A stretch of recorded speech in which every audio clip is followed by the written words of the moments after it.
கன்னியாகுமரி, நெல்லை, தென்காசி, விருதுநகர் உள்ளிட்ட 6 மாவட்டங்களில் வரும் 11ஆம் தேதி கனமழைக்கு வாய்ப்பு. சென்னை வானிலை ஆய்வு மையம் தகவல்.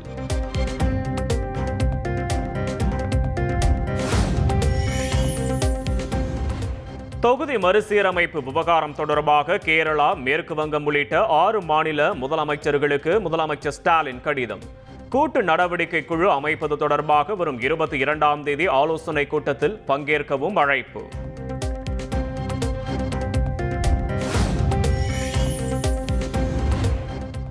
தொகுதி மறுசீரமைப்பு செயல்படுத்தப்பட்டால் ஜனநாயக ஏற்றத்தாழ்வு பல ஆண்டுகளுக்கு நீடிக்கும். இது தனிப்பட்ட மாநிலத்தின் பிரச்சினைக்கு அப்பாற்பட்டது என்றும் 7 மாநில முதல்வர்களுக்கு எழுதிய கடிதத்தில் முதல்வர் ஸ்டாலின் கருத்து.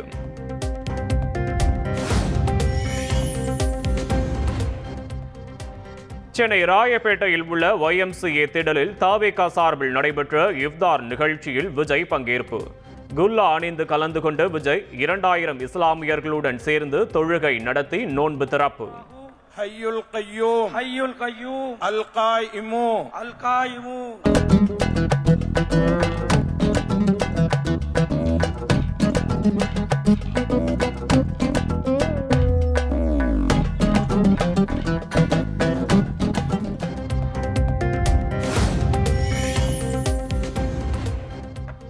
விஜய் பங்கேற்ற இஃப்தார் நோன்பு நிகழ்வில் தமிழில் தொழுகை, துவா சொல்லி பிரார்த்தனை, கஞ்சி குடித்து நோன்பு திறந்தார் விஜய். நோன்பு நோற்றோம் உன்னுடைய அருளாலேயே நோன்பை திறக்கின்றோம். எங்களுடைய நோன்பை நீ ஏற்றுக்கொள்வாயாக. நரம்புகள் நனைந்து விட்டன, தாகம் தீர்ந்து விட்டது. அல்லாஹ் நாடினால் நம்முடைய நன்மையும் அவனிடத்தில் கிடைக்கும்.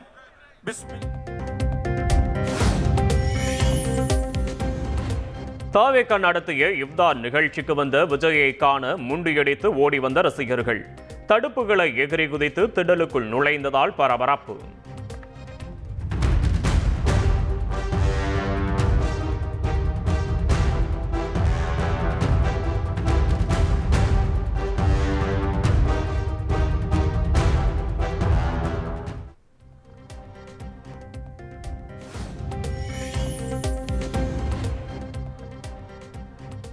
தவேகா இஃப்தார் நிகழ்ச்சியில் அழைப்புதலை கலர் ஜெராக்ஸ் எடுத்துக்கொண்டு சில ரசிகர்கள் வந்ததால் குழப்பம்.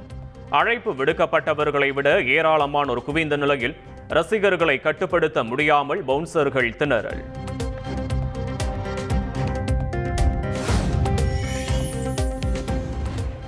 இஃப்தார் நிகழ்ச்சியில் என் நெஞ்சில் குடியிருக்கும் இஸ்லாமிய பெருமக்களே என குறிப்பிட்டு தவேகா தலைவர் விஜய் உரை.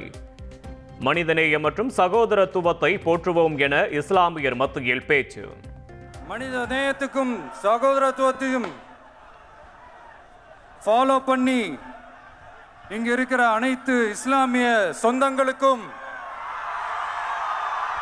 என்னுடைய இந்த அன்பான அழைப்பை ஏத்துக்கிட்டு நீங்க எல்லாரும் வந்து கலந்துகிட்டதுக்கு மிக்க மிக்க மகிழ்ச்சி.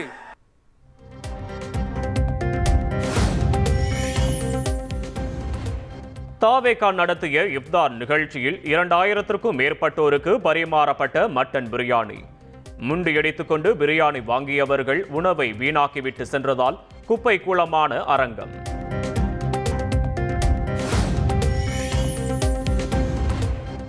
ஆட்சேபம் இல்லாத புறம்போக்கு நிலங்களில் வசிப்பவர்களுக்கு பட்டா வழங்கும் நடைமுறை.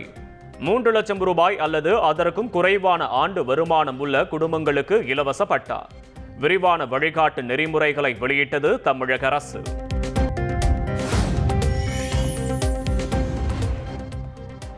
திருத்தணி அருகே 4 பேரை பலி கொண்ட சாலை விபத்து. அரசு பேருந்தும் லாரியும் நேருக்கு நேர் மோதிக்கொள்ளும் அதிர்ச்சிகர காட்சி வெளியீடு.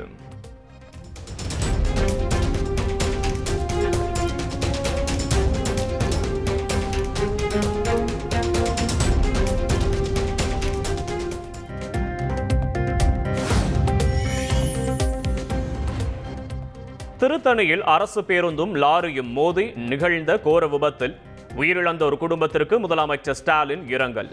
உயிரிழந்தோர் குடும்பத்தினருக்கு தலா 3 லட்சம் ரூபாயும், காயமடைந்தோருக்கு தலா 1 லட்சம் ரூபாயும் நிவாரண நிதி வழங்கி உத்தரவு.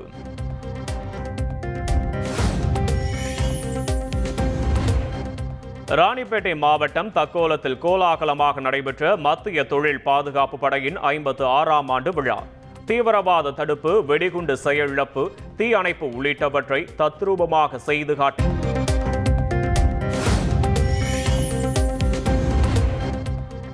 ராணிப்பேட்டை மாவட்டம் தக்கோலத்தில் உள்ள CASF பயிற்சி மையத்திற்கு ராஜாதித்ய சோழன் பயிற்சி மையம் என பெயர் சூட்டல். 56வது ஆண்டு விழாவில் கலந்து கொண்ட மத்திய உள்துறை அமைச்சர் அமித்ஷா அதிகாரப்பூர்வ அறிவிப்பு.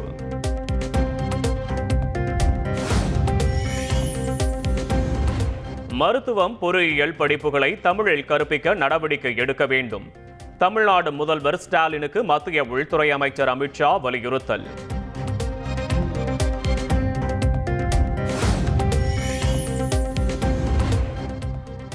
இலங்கை கடற்படையால் கைது செய்யப்பட்ட 14 தமிழக மீனவர்களை உடனடியாக விடுவிக்க உரிய நடவடிக்கை எடுக்க வேண்டும்.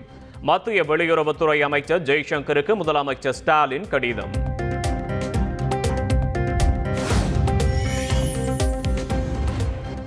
சென்னை பாடி புதுநகரில் உள்ள அடுக்குமாடி குடியிருப்பில் 120 வீடுகளுக்கு சீல். சொத்து வரி செலுத்தவில்லை என்பதால் வருவாய் அலுவலர்கள் அதிரடி நடவடிக்கை.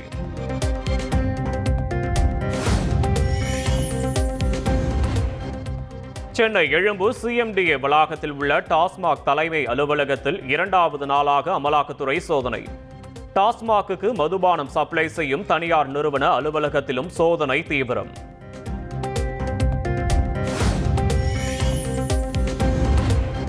விழுப்புரம், புதுக்கோட்டையில் உள்ள தனியார் மதுபான ஆலைகளிலும் 2வது நாளாக அமலாக்கத்துறை சோதனை. டாஸ்மாகுக்கு சப்ளை செய்யும் மதுபானங்களில் முறைகேடு செய்தது சோதனையில் அம்பலம்.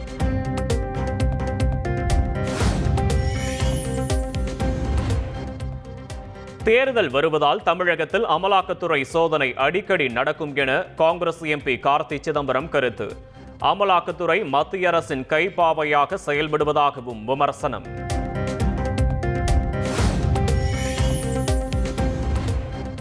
மும்மொழி கொள்கைக்கு ஆதரவாக பள்ளி மாணவர்களை கட்டாயப்படுத்தி கையெழுத்து பெற்றால் கடும் நடவடிக்கை. பள்ளிக்கல்வித்துறை அமைச்சர் அன்பில் மகேஷ் பொய்யாமொழி எச்சரிக்கை.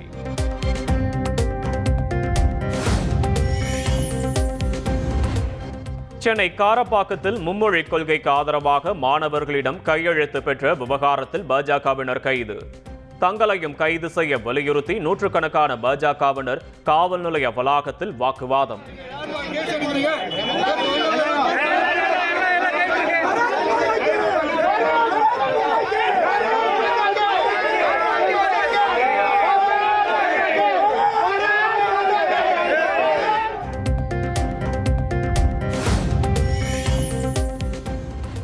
ஆபரண தங்கத்தின் விலை சவரனுக்கு 240 ரூபாய் குறைந்தது. 1 கிராம் 8030 ரூபாய்க்கும் 1 சவரன் 64,240 ரூபாய்க்கும் விற்பனை.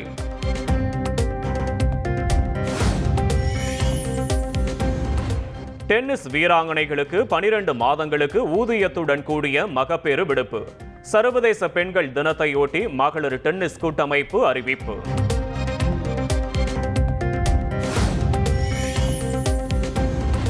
சாம்பியன்ஸ் டிராபி தொடரில் அதிக விக்கெட் வீழ்த்திய நியூசிலாந்து பவுலர் மேட் ஹென்ரிக்கு தோள்பட்டையில் காயம். இந்தியாவுக்கு எதிரான இறுதிப் போட்டியில் பங்கேற்பது சந்தேகம் என தகவல்.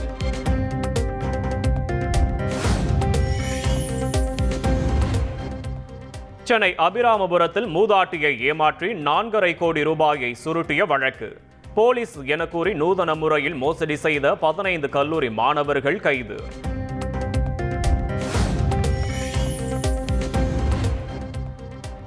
ராணிப்பேட்டை மாவட்டம் துறையூரில் மனைவியின் நுழைவிடத்தில் வீடு கட்டி வாழும் கணவன். அலங்கரிக்கப்பட்ட சமாதி, வீடு முழுக்க மனைவியின் புகைப்படம் என நெகிழ வைக்கும் காதல்.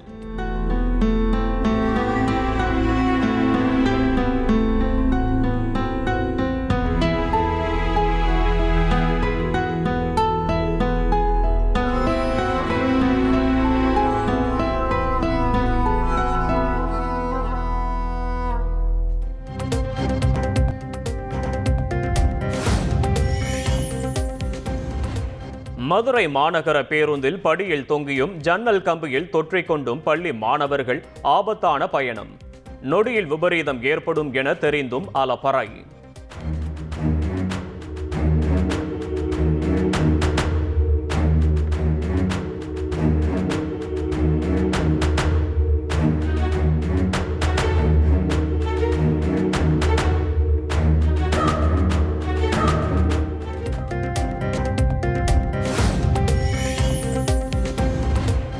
ஈரோடு மாவட்டம் கோபிச்செட்டிப்பாளையத்தில் அரசு பேருந்து ஓட்டுநருக்கும் பைக் ஓட்டிக்கும் இடையே பயங்கர மோதல். சாலையை கடக்க முயன்றபோது ஏற்பட்ட வாய் தகராறில் கைகலப்பு.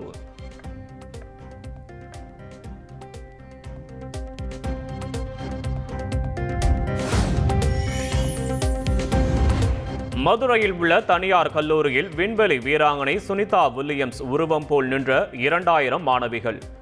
Grand Universe Book of Records நிறுவனத்தால் மாணவிகளின் சாதனைக்கு அங்கீகாரம்.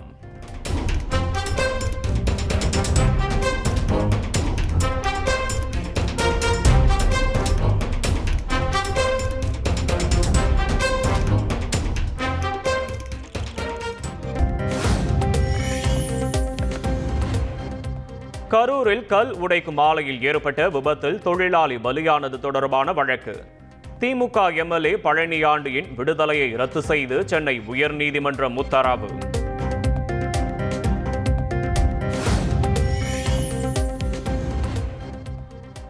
முன்னாள் அமைச்சர் மாஃபா பாண்டியராஜனுக்கு மிரட்டல் விடும் தொனியில் பேசிய கேடி ராஜேந்திர பாலாஜி.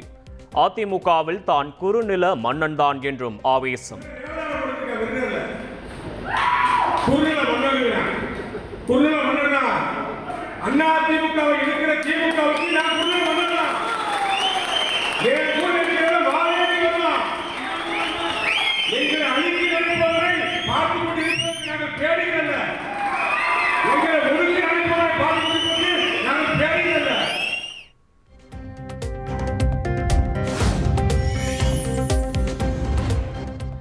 போலீசார் அடித்து கொடுமைப்படுத்தியதாக வாக்குமூலம் கொடுக்குமாறு கைதிக்கு அறிவுரை கூறிய உதவி சிறை அலுவலர். பணியிட மாறுதல் பெற்று வந்த 2 நாளில் அதிரடியாக சஸ்பெண்ட்.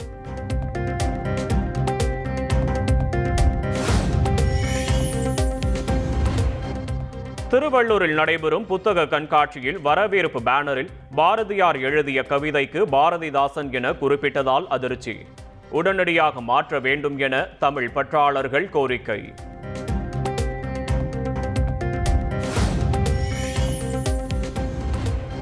திண்டுக்கல் மாவட்டம் பாரதிபுரம் பகுதியில் அரசு நடுநிலைப் பள்ளியின் மேற்கூரை கான்கிரீட் பூச்சி பெயர்ந்து விழுந்ததில் 7 மாணவர்கள் காயம்.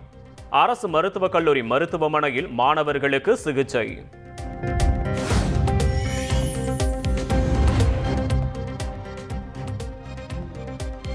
ராணிப்பேட்டை மாவட்டம் பணப்பாக்கம் அருகே ஏரியில் இளைஞர்கள் மீன்பிடிக்க வீசிய வலையில் சிக்கிய 10 அடி நீள மலைப்பாம்பு. பாம்பை மீட்டு பானாவரம் காட்டிற்குள் விட்ட வனத்துறையினர்.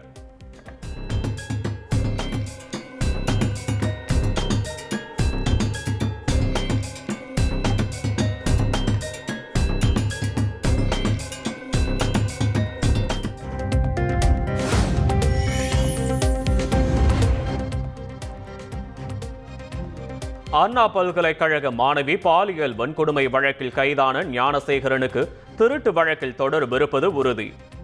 சிறையில் பழக்கமாகி திருட்டில் ஈடுபட்ட கூட்டாளி கைது.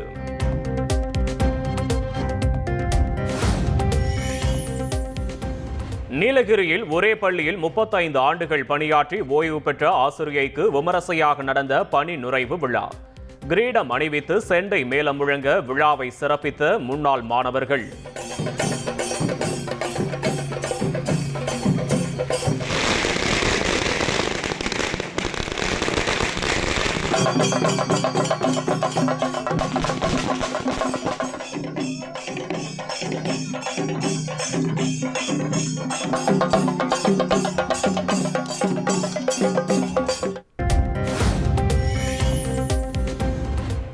சிபிஐ விசாரணைக்கு எதிராக அதிமுக முன்னாள் அமைச்சர் ராஜேந்திர பாலாஜி தொடர்ந்த மேல்முறையீட்டு வழக்கு. ஆளுநரின் செயலாளர் வரும் 17ஆம் தேதி ஆஜராகி விளக்கமளிக்க உச்சநீதிமன்றம் உத்தரவு.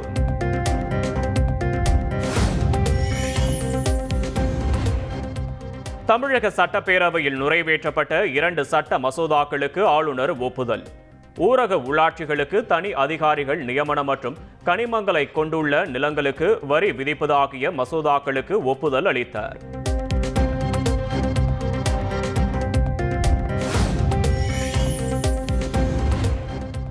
மாசி திருவிழாவை முன்னிட்டு திருச்செந்தூர் சுப்பிரமணிய சுவாமி கோயிலுக்கு பாத யாத்திரையாக வரும் பக்தர்கள் எண்ணிக்கை அதிகரிப்பு. காவடி எடுத்தும் பால்குடம் சுமந்தும் அலகு குத்தியும் நேர்த்திக்கடன் செலுத்தி தரிசனம்.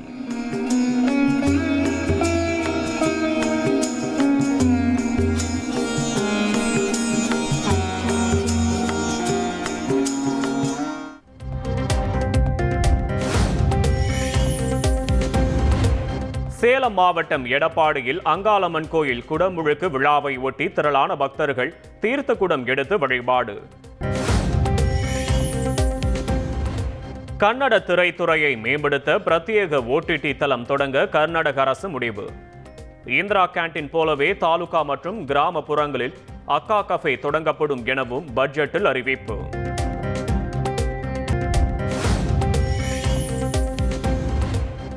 தன்னிடமிருந்து 17 தங்க கட்டிகள் விற்கப்பட்டுள்ளன. ஐரோப்பா, அமெரிக்கா, துபாய், சவுதி அரேபியா ஆகிய நாடுகளுக்கு சென்றுள்ளதாக தங்க கடத்தல் வழக்கில் சிக்கிய நடிகை ரன்யா ராவ் பரபரப்பு வாக்குமூலம்.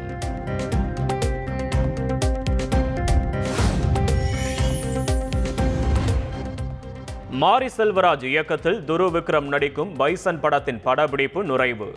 மிரட்டலான ஃபர்ஸ்ட் லுக் போஸ்டரை வெளியிட்ட படக்குழு.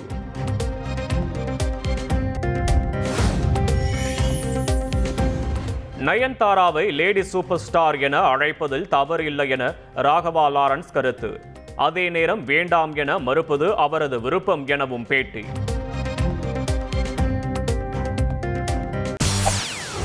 செய்திகளை உடனுக்குடன் தெரிந்து கொள்ள உடனே சப்ஸ்கிரைப் பண்ணுங்க.